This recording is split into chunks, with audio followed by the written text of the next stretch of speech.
Well, hi there. So in this video, we're going to do a little bit of practice with the production possibilities model. We're going to draw and interpret what that model looks like in terms of recessions and expansions. So let's get started.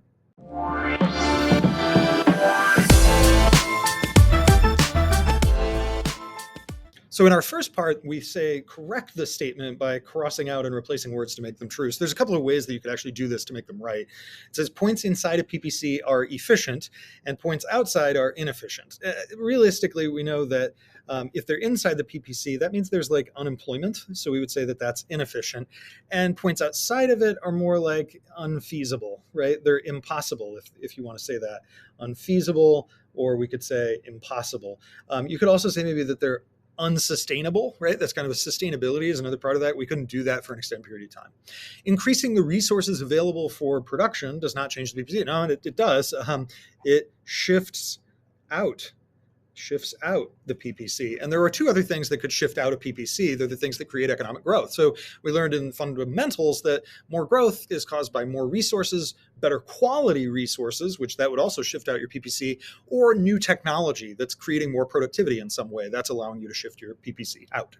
Question 3 says we're going to start graphing and interpreting PPC. It says assume an economy can choose between making food and shelter at a constant opportunity cost. And so that constant part is going to mean that we're going to have a straight line when we go to draw this graph. Draw a production possibilities curve for the economy. It doesn't tell us which of the axes to label, so we can choose, right? Economics is about being creative. And so in this, we're going to get really creative. I think I'm going to put food down here. But you know what? If you don't want food on the side-to-side axis, you put it up on the uppy-downy one. That's cool too. Shelter. And then I'm just going to draw a straight line to illustrate the constant opportunity cost, as straight as you can get it, right? Label one point E, representing efficient. I'm going to go with right up here. I like more shelter.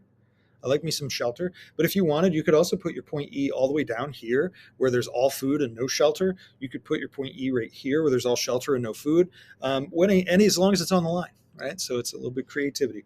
1 point unemployed resources. Well, that's going to be underneath the line. That's the U unemployed resources, and then unfeasible or impossible. That's going to be point I outside. Question number 4 says an economy is shown by the PPC at right. So we've got increasing opportunity costs. It's a little bit more realistic. And does it increasing? There we go. Gloss. You should probably read your problems before you do them. Increasing, and we could say I know it because it's bowed out from the origin. It's bowed out. It's got a curve to it, like it's coming out from the origin. That's what's leading to that. Which point represents a recession? So that would be unemployed resources. That's going to be point E. And then which point leads to fastest economic growth? Now, this is a tricky one, right? Think about it. We didn't actually talk about what would create economic growth. More resources, better quality, and third would be tech. And so we've done that before, resources, more of them, more quality, more tech. Well, here we have consumer goods and here we have capital goods. Capital goods are a resource. So if we want to create the fastest economic growth possible, we're going to focus entirely on capital goods because that is going to be more resources. And so I'm going to say A, because increasing capital will increase productive capacity. Productive, what a fun word, productive capacity. And so my answer here, just point A, because increased capital, increased productive capacity. Now let's take a look at these multiple choice questions. So question number 1 says a linear PPC indicates which of the following, a linear PPC indicates which of the following, should be like up there somewhere, constant opportunity cost.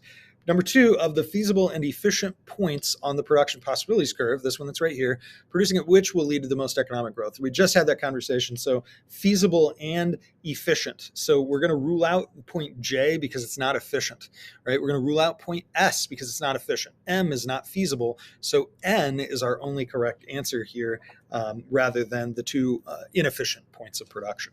Question number 3, the diagram above. So it's the same diagram. And it says that they choose point N over point R. And so if we're choosing to do N over R, what we're choosing is more future consumption in exchange for less. That is true. I'm going to read through the rest, but A, I think, is going to be our right answer. B, more current capital in exchange for less future consumption. No, it's actually going to create more future consumption, right? Because we have more tools. More future and current consumption. No, because we're choosing N over R. And so that's not true.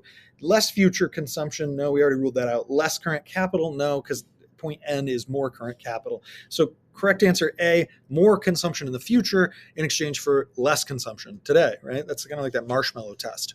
Number 4, improvements in technology for all goods will result in an outward shift of the PPC. That's just one of the shifters of growth and one of the economic PPC shifters. Economic growth can be depicted using PPC by which of the following. It's an outward shift, right? So we have a rightward shift. That would be outward. I would say that's true. So sometimes you're going to get these where it's a little bit different from maybe the language that we used in class. But kind of think about, like, if I had this as my PPC and then I shifted it to the right, like to the right, that's more. So I'm going to go with A on that one. A movement is like upward on an existing curve, a movement downward from a point to a point. Movements from a point to a point are not going to indicate economic growth. So what the other choices are all representing would be like going from, say, point A to point B. And that's not economic growth. Right? If you go to point A to point B, you're just going from a recession to full employment. So if you're just moving dots around, that's not actually it. It's got to be the line. Let's take a look at 6. Movement along a production possibilities curve shows which of the following. 6. That really is just illustrating the different choices that we have, right? When we go from one choice to another, like if we choose point N over R, we're saying we're going to make a different kind of consumption bundle. We're going to produce a little different. It's actually a production bundle. And so we're really just saying these are the different trade-offs we have. These other choices aren't really necessarily telling us actually what moving along a PPC would actually be. It would just be what are our different choices that we have. Number 7, a production possibilities curve can shift inward.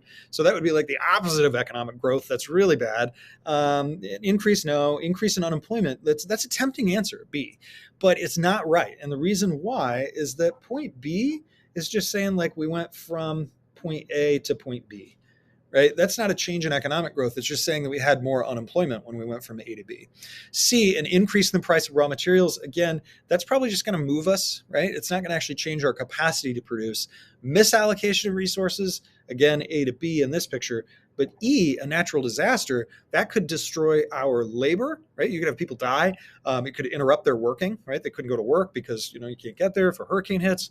You could also say an earthquake, that would actually physically destroy the buildings and the machines and the tools. So a great big earthquake could actually shift a PPC inward. And we actually see that in some countries. They have way less economic growth after major natural disasters. Number 8, based on the production possibilities curve for books and pencils, and I'm sorry, this is a little bit hard to see. That's the pencils and that's the books. What's the opportunity cost of making a book? And so this gives us 30 to 1. And so what that's really saying is like if we have 10 books to 30 pencils, and we just reduce that down to 1 book, right? This is the same ratio, so it must be 3 pencils. So that's going to be C. Number 9, the opportunity cost of increasing production of good Y from 0 to 200. So if we go from 0 to 200, right, in our little table, how much are we giving up when we go from that? Well, it looks like we're gaining obviously 200 units of Y. That's the gain. But what we're giving up is we're losing 20 units of X. So that's going to be D, because we went from 1,000 to 980. And then last, what explains why a production possibility curve is often represented as concave or bowed out? Like, why do they look that way? And we talked in the lecture about the reason why that happens is that, you have increasing opportunity cost, and that occurs because of maladapted inputs. The different inputs basically have different best uses, and that leads to higher and higher opportunity costs as you go to kind of extract more and more out of one of the 2 types of inputs. So increasing opportunity cost bowed out from the origin. I hope this helped you with extra practice on 1.2 PPC. I'll see you next time.